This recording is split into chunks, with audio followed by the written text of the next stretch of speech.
Hey everybody, RazorGeist here, doing a brand new video review. This time we're doing another Star Trek review.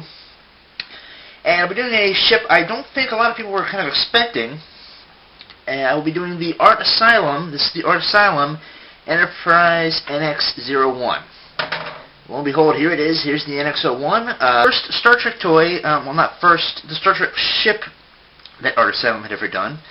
And for their first effort, I give them a A+. I think they did a damn fine job with this one. I think this was the perfect one to start with. I'll explain that in a moment, and just do with the review.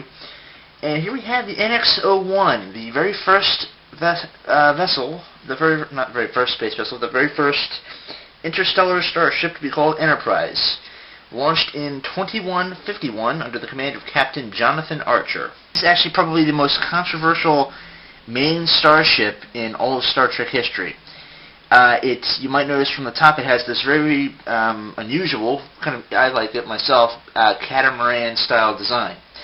The reason for this is that this was basically copied wholesale from a ship that was featured in the movie Star Trek First Contact called an Akira-class starship, named after the animated fantasy film.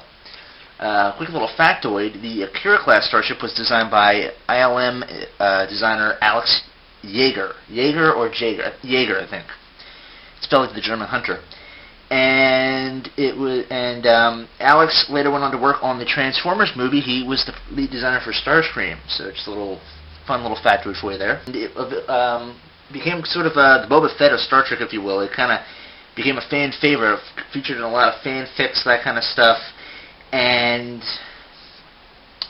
apparently the powers that be took notice of this, and when Enterprise premiered in 2001, the producers actually insisted just use the Akira for the starship. Now, considering the fact, if this was another 24th century show, that would have been fine, but they had decided on doing a prequel, and the Akira would not have fit into the pre-Earth mode of the Enterprise.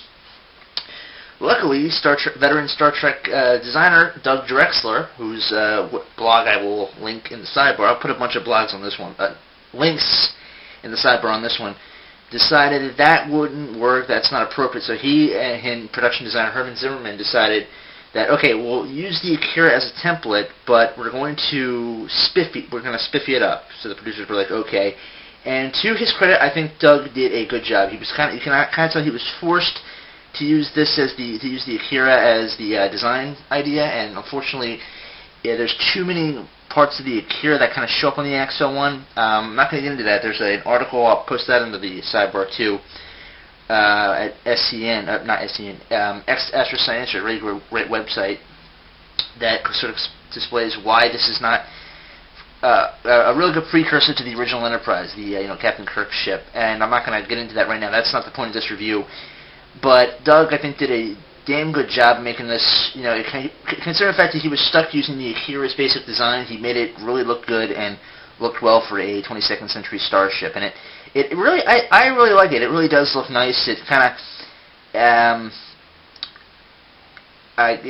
it's a bit more complex than later ships, but it's definitely very interesting to look at. And I liked it. And I think Asylum did a great job. The moment I got this, I knew our Starship toys were in good hands. Now, some of their later stuff I'll get into a little later on when I do reviews for them, but really this was such a good starting point for them. First off, the ship is very detailed. There's a lot of greebles and all that.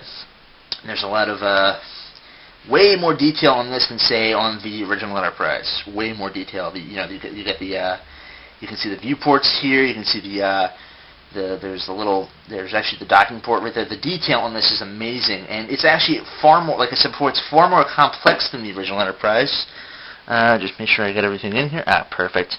It's actually far more complex than the original Enterprise, and it kind of, I guess it's like a trial by fire, if you will. They did such a good job with it. The paint schemes really well. This really does look quite a bit like the CGI model. Some of this, like I said, the viewports and some here, this is all molded in. This is just molded, sculpted in. It's beautifully done. But the paint job is nice. They even painted the Aztec pattern into the hull. If you can look there, that modeled the whatchamacallit, did you get a swig of coffee?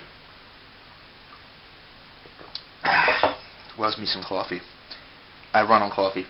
And you can see they paint, the hull patterns and all. It's just very, very nice. They did a really good job on this. My only complaint about this is that this is their smallest Starship effort to date. I was kind of hoping it would be a little bigger. It's only 12 inches long as a result. It's actually kind of funny. It's in scale with their original Enterprise and their refit Enterprise, the ones from the first 3 movies, that one. And it actually is in scale, and it is because we saw an the NX-09, the Imperial version, another NX class flying next to the Starship, the Constitution class Defiant, in one of my favorite episodes, In a Mirror Darkly, which I will get onto in a moment. But as you can see, perfect paint. Just really, I hope now when they showed the Columbia, the NX-02.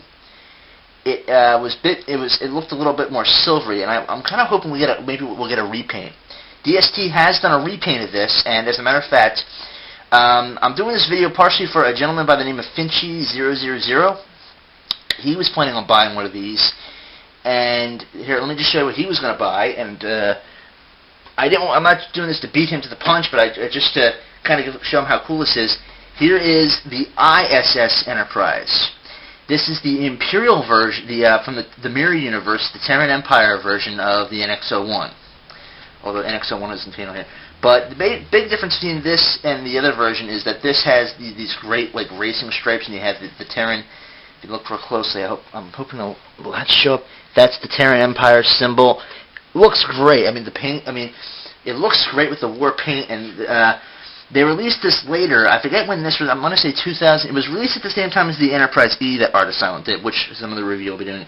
And as you can see, it looks great. They even added a bit more paint detail. There's a little bit of blue difference. They look great.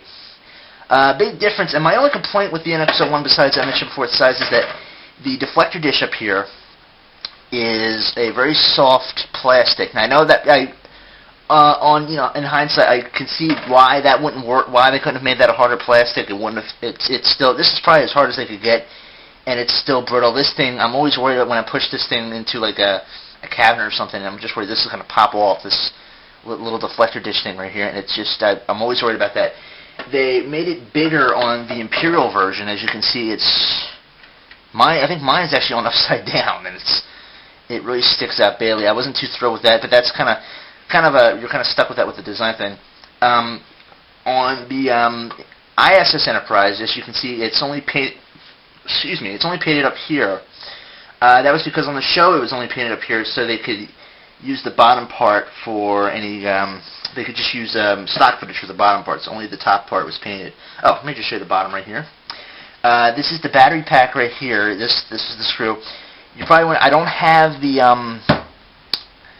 display stand, so I can't really show it. I had the display stand. I don't have I can't find the connection piece for this.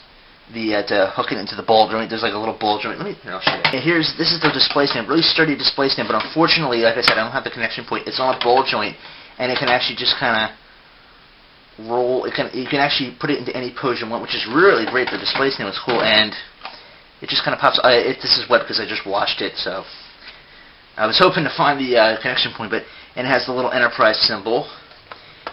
The Columbia had a separate symbol. But yeah, really, really nice ship. Let me just do this lights and sounds for you. Both nacelles light up, and both nacelles light up. Both nacelles light up.